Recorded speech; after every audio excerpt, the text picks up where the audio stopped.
नमस्कार, खगड़िया जंक्शन में आपका स्वागत है। आपको बताते चले कि कल रात्रि बीपीएससी टीआरई 3 का रिजल्ट आया है। टीआरई 3 नवम दसम क्लास के लिए रिजल्ट आना था, कल रात्रि में आया है और खगड़िया ज़िला के बहुत सारे चेहरे अब शिक्षक बन गए हैं।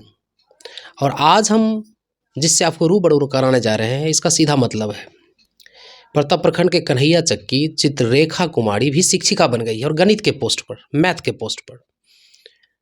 और इनसे आपको साक्षात्कार कराने का मेरा जो मकसद है वो सीधा है।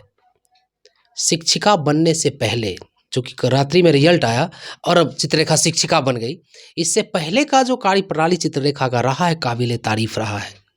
चूँकि लगातार जीविका दीदी के रूप में 10 वर्षों तक चित्ररेखा ने काम किया है, नारी सशक्तिकरण के लिए काम किया है। जैसा कि सरकार लगातार प्रयास कर रही है, तो सरकार नीतीश कुमार की सहभागिता में नारी सशक्तिकरण के लिए चित्ररेखा ने काम किया है। इसीलिए मैं आपको साक्षात्कार करवा रहा हूं, ताकि आप भी देखिए कि एक लड़की क्या कर रही है, कितनी मेहनत के बदौलत लगातार परिश्रम करके। वो कहते हैं ना कि हरिवंश राय बच्चन ने कहा है ना, लाड़ों से डरकर नौका पार नहीं होती।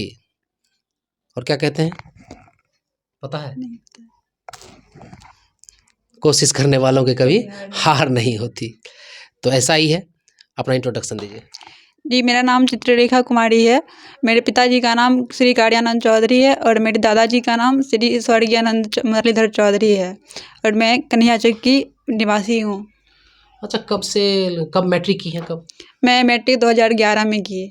इंटर हो गया होगा 13 में? हाँ, जब मेरा इंटर ख़त्म हुआ उसके बाद मैं ग्रेजुएशन पार्ट 1 में थी और प्लस सेल्फ के लिए अपना खुद का सेल्फ के लिए हम जीविका ज्वाइन कर लिए, जिसमें पहले हम सीएम पोस्ट पे काम कर रही थी।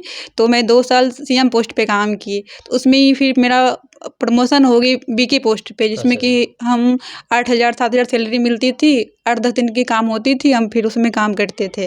फिर उसके साथ साथ जो भी मेरे पास टाइम बचती थी वो सुबह और शाम में आके मैं अपना सेल्फ स्टडी करती थी। और उसके साथ मेरे सर हैं हरिहर सर, जो कि हमको यहाँ तक बढ़ाने में बहुत सारे मेहनत, मैथ के जो भी टॉपिक में हमको दिक्कत होती थी बताए और उस पर कार्य करने के लिए हमको सारा कुछ बताए किस तरह करना है। कहाँ से मोटिवेशन मिला बीएड करने के लिए?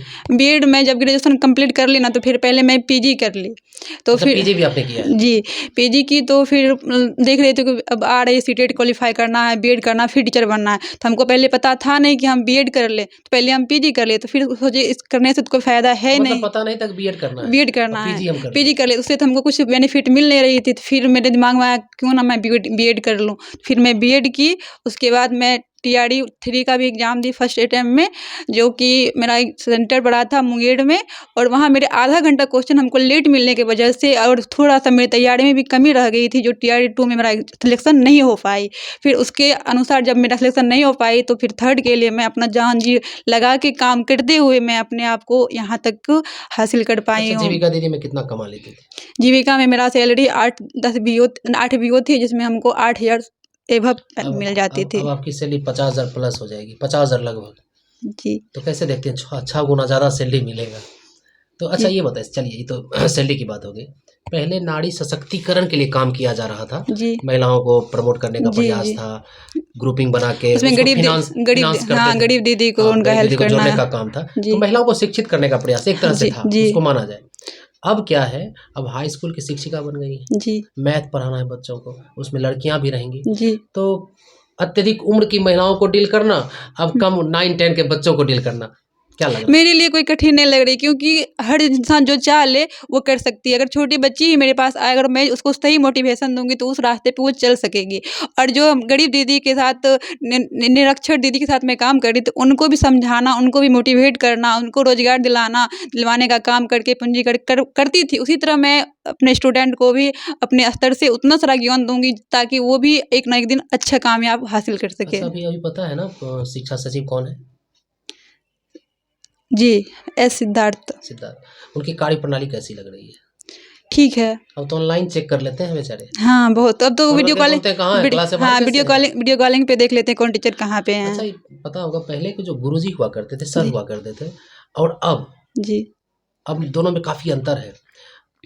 अब कहा जा रहा है 3-3 बार हाज़िरी बनाना पड़ेगा आपको। जी, काफ़ी स्ट्रिक्ट है, ये ज़्यादा लेट आप जा नहीं सकते, सवेरे आ नहीं सकते, जी। मतलब मौजदारी खत्म है, ख़त्म है। मौजदारी खत्म है। ये कहीं न कहीं सर सही है, क्योंकि कोई आपको सैलरी दे रही है और ईमानदारी पूर्वक मेरा फ़र्ज़ बनता है कि हम स्टूडेंट को टाइम पे जाएँ और स्टूडेंट को टाइम पे हम पढ़ाएँ। अगर मेरा टाइम 10 बजे है, हम 2 बजे जाते हैं, तो हम बच्चे को क्या पढ़ाएँगे? मेरा फ़र्ज़ बनता है कि हम टाइम पे जाके और सर बच्चे को अपने तरफ से जितना कोशिश हो, हम उसको अपना तरफ से दें। मतलब चित्ररेखा ईमानदारी से पढ़ाएगी बच्चों को। बिल्कुल, बिल्कुल। जहाँ तक होगी तो हमको एक्स्ट्रा टाइम भी मिलेगी, तो उसको हम घर पे, रूम पे भी बुला के निःशुल्क हम उसको वितरण अच्छा, चलिए। पढ़ाएँगे। काफ़ी बच्चे टीआरई 4 के लिए तैयारी कर रहे होंगे। जी, तो मैथमेटिक्स जो कि सीट पर आपका हुआ है, जी। तो उन बच्चों को क्या कहना चाहिएगा? क्या पढ़ें जो फटाफट उनका सिलेक्शन हो जाए? जी, मतलब मैं तो मैथ का जब तैयारी कर रही थी, तो वो लुसेंट एक है जो कि मतलब यूनिक, मतलब छोटा-छोटा मैथ का टॉपिक है। मैं सिर्फ़ उसका सिर्फ़ तैयारी की और प्लस 9th-10th का जो भी पेपर था, चैप्टर, वो चैप्टर को मैं रिवाइज़ बहुत बार की, जिस कारण मेरा सिलेक्शन हो पाई। अच्छा, जिन लोगों को नहीं हुआ है, उनको क्या कहना चाहिए? तो मैं यही कहूँगी वो 9th-10th का सारा बुक एनसीईआरटी वाला पढ़ ले, साथ ही वो लुसेंट जो है उनका ये छोटा-छोटा पॉइंट है सबका, जो कि उसी लेवल का क्वेश्चन वहाँ पूछा जाता है। क्योंकि टाइम को भी तुमको मैनेज करना, मेरा 88 नंबर मैथ का रहता है, तो ज़्यादा डीपली में पूछते नहीं हैं। बस छोटा ही गलती हम लोग को सिलेक्शन से पीछे भगा देते हैं। हम लोग बड़ा-बड़ा पढ़ते हैं, लेकिन वहाँ पे छोटा क्वेश्चन पूछ देता है, जो कि हम लोग पीछे हट जाते हैं। इसलिए हम अपने तरफ से अच्छा, चलिए, देंगे जीविका उनको दीदी को कितना मिस कीजिएगा? बहुत ज़्यादा, क्योंकि हम आज वहाँ तक कि अपना बीएड भी किए, जो भी हुआ उनका भी सपोर्ट हुआ, कुछ ना कुछ सैलरी मिली। उसके बाद माँ-बाप का तो मेरा बहुत सपोर्ट था कि मेरी बच्ची कुछ कर पाए। हमेशा कहीं जाना-आना में कहीं कोई पाबंदी नहीं थी कि मेरी बेटी घर से बाहर नहीं जाएगी, अच्छा, कोई काम नहीं चित्ररेखा करेगी। जीविका दीदी से शिक्षिका बन गई, क्रेडिट किसको जाता है? खुद के सेल्फ स्टडीज़ को, माता-पिता के आशीर्वाद को? सर वो मेरा सेल्फ वहाँ तक पहुँचाने के लिए सबसे पहले मेरे माँ-बाप की है। उसके साथ-साथ मेरे 2 सर हैं, एक अमित सर, एक हरिहर सर, जो कि मेरी कामयाबी पे हमेशा मेरे साथ रहे और सही मोटिवेशन देते रहे कि किस तरह कामयाबी तक पहुँच सकते हैं। देखिए, एक बिटिया कमाल कर सकती है, बशर्ते आप लगातार मेहनत करते रहें। चित्ररेखा के साथ हमारी बातचीत आपको कैसी लगी? निश्चित रूप से कमेंट करके बताइएगा, और टीआरई 4 के लिए जितने विद्यार्थी तैयारी कर रहे हैं, जोरदार तैयारी कीजिए। आपके इंटरव्यू के लिए हम फिर पहुँचेंगे। बहुत-बहुत धन्यवाद।